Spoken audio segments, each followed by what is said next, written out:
The Passion of our Lord Jesus Christ. One of the 12, who was called Judas Iscariot, went to the chief priests and said, "What will you give me if I betray him to you?" They paid him 30 pieces of silver, and from that moment he began to look for an opportunity to betray him. On the first day of unleavened bread, the disciples came to Jesus. "Where do you want us to make the preparations for you to eat the Passover?" Go into the city to a certain man and say to him, "The teacher says, my time is near. I will keep the Passover at your house with my disciples." So the disciples did as Jesus had directed them, and they prepared the Passover meal. When it was evening, he took his place with the 12, and while they were eating, he said, "Truly I tell you, one of you will betray me." and they became greatly distressed and began to say to one another, "Surely not I, Lord." The one who has dipped his hand into the bowl with me will betray me. The Son of Man goes as it is written of him, but woe to that one by whom the Son of Man is betrayed. It would have been better for that one not to have been born. Judas, who betrayed him, said, "Surely not I, Rabbi." You have said so. While they were eating, Jesus took a loaf of bread, and after blessing it, he broke it, gave it to the disciples, and said, Take, eat, this is my body. Then he took a cup, and after giving thanks, he gave it to them, saying, Drink from it, all of you, for this is my blood of the covenant, which is poured out for many for the forgiveness of sins. I tell you, I will never again drink of this fruit of the vine until that day when I drink it new with you in my Father's kingdom. When they had sung the hymn, they went out to the Mount of Olives. Then Jesus said to them, You will all become deserters because of me this night, for it is written, I will strike the shepherd, and the sheep of the flock will be scattered. But after I am raised up, I will go ahead of you to Galilee. Peter said to him, Though all become deserters because of you, I will never desert you. Truly I tell you, this very night, before the cock crows, you will deny me 3 times. Even though I must die with you, I will not deny you. And so said all the disciples. Then Jesus went with them to a place called Gethsemane, and he said to his disciples, Sit here while I go over there and pray. He took with him Peter and the 2 sons of Zebedee, and began to be grieved and agitated. Then he said to them, I am deeply grieved, even to death. Remain here and stay awake with me. And going a little farther, he threw himself on the ground and prayed. My Father, if it is possible, let this cup pass from me, yet not what I want, but what you want. Then he came to the disciples and found them sleeping, and he said to Peter, So, could you not stay awake with me 1 hour? Stay awake and pray that you may not come into the time of trial. The spirit indeed is willing, but the flesh is weak. Again he went away for the 2nd time and prayed, My Father, if this cannot pass until I drink it, your will be done. Again he came and found them sleeping, for their eyes were heavy. So leaving them again, he went away and prayed for the 3rd time, saying the same words. Then he came to the disciples and said to them, Are you still sleeping and taking your rest? See, the hour is at hand, and the Son of Man is betrayed into the hands of sinners. Get up, and let us be going. See, my betrayer is at hand. While he was still speaking, Judas, one of the 12, arrived. With him was a large crowd with swords and clubs, from the chief priests and the elders of the people. Now the betrayer had given them a sign. "The one I will kiss is the man. Arrest him." At once he came up to Jesus and said, "Greetings, Rabbi." and kissed him. Friend, do what you are here to do. Then they came and laid hands on Jesus and arrested him. Suddenly, one of those with Jesus put his hand on his sword, drew it, and struck the slave of the high priest, cutting off his ear. Put your sword back into its place, for all who take the sword will perish by the sword. Do you think that I cannot appeal to my Father, and he will at once send me more than 12 legions of angels? But how then would the scriptures be fulfilled, which say it must happen in this way? At that hour, Jesus said to the crowds, Have you come out with swords and clubs to arrest me, as though I were a bandit? Day after day I sat in the temple, teaching, and you did not arrest me. But all this has taken place so that the scriptures of the prophets may be fulfilled. Then all the disciples deserted him and fled. Those who had arrested Jesus took him to Caiaphas, the high priest, in whose house the scribes and the elders had gathered. But Peter was following him at a distance, as far as the courtyard of the high priest, and going inside, he sat with the guards in order to see how this would end. Now the chief priests and the whole council were looking for false testimony against Jesus, so that they might put him to death. But they found none, though many false witnesses came forward. At last 2 came forward. This fellow said, I am able to destroy the temple of God and to build it in 3 days. The high priest stood up and said, Have you no answer? What is it they testify against you? But Jesus was silent. I put you under oath before the living God. Tell us if you are the Messiah, the Son of God.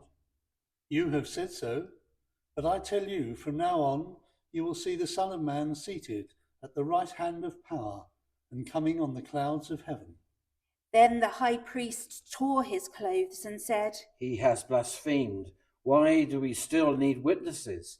You have now heard his blasphemy. What is your verdict? He deserves death. Then they spat in his face and struck him, and some slapped him. Prophesy to us, you Messiah. Who is it that struck you? Now Peter was sitting outside the courtyard. A servant girl came to him and said, You are also of Jesus. but he denied it before all of them. I do not know what you are talking about. When he went out to the porch, another servant girl saw him, and she said to the bystanders, This man was with Jesus of Nazareth. Again he denied it. I do not know the man. After a little while, the bystanders came up and said to Peter, Certainly you are also one of them, for your accent betrays you.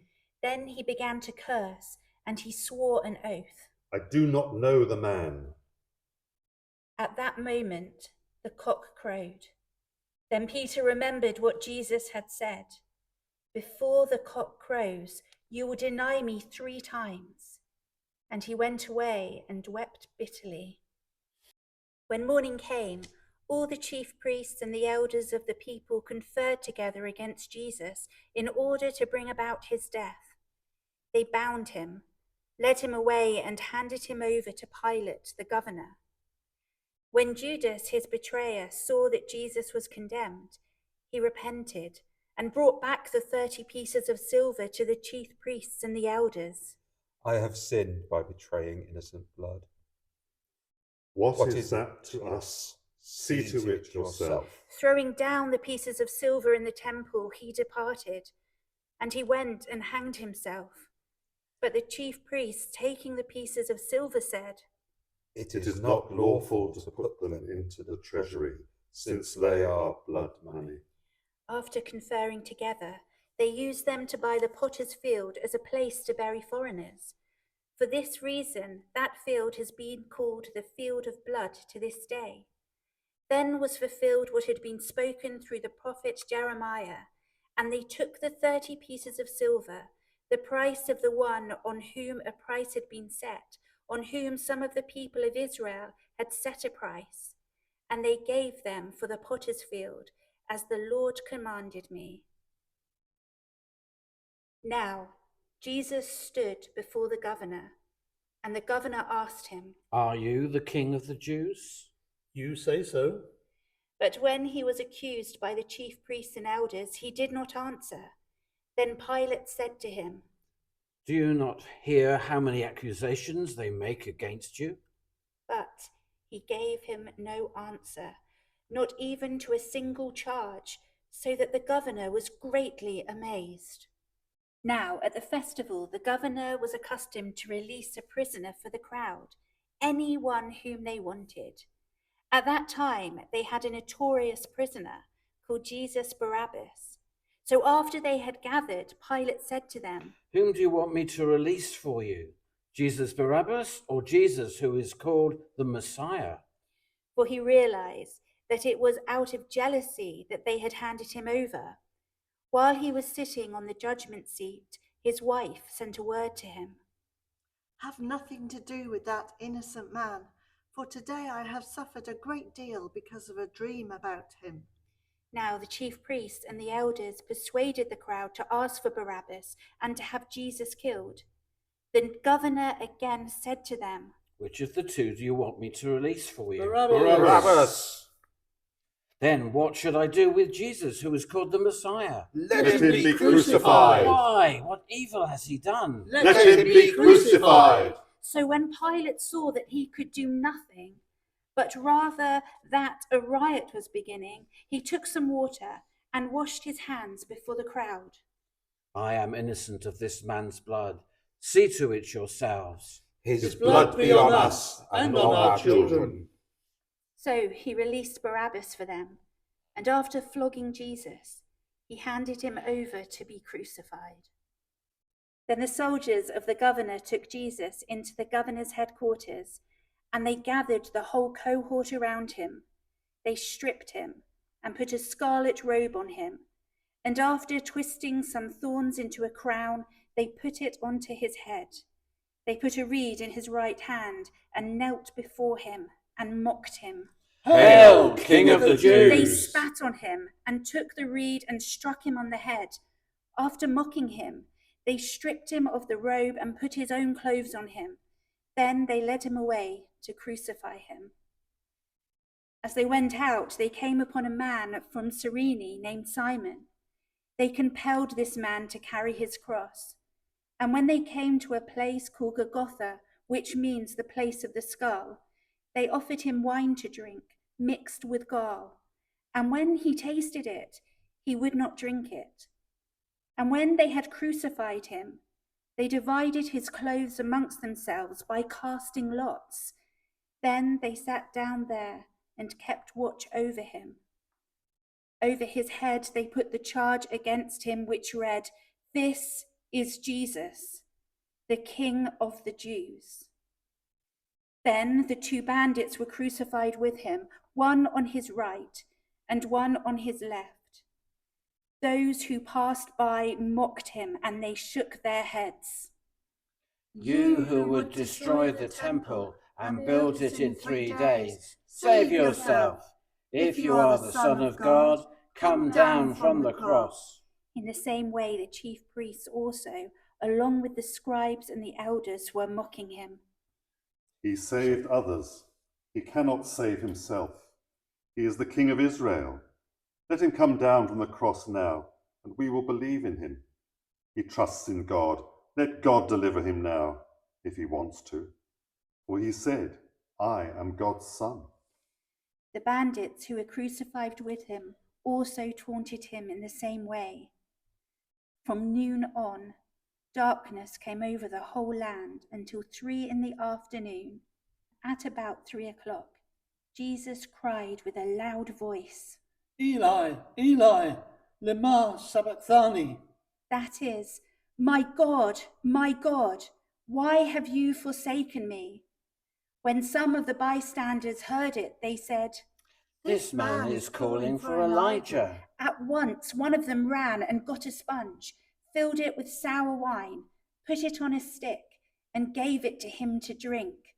But the others said, "Wait, let us see whether Elijah will come to save him."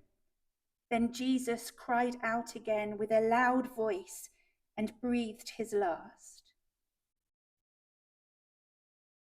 At that moment, the curtain of the temple was torn in two from top to bottom. The earth shook, and the rocks were split. The tombs also were opened, and many bodies of the saints who had fallen asleep were raised. After his resurrection, they came out of the tombs and entered the holy city and appeared to many. Now, when the centurion of those with him, who were keeping watch over Jesus, saw the earthquake and what took place, they were terrified, and they said, "Truly, this man was God's Son."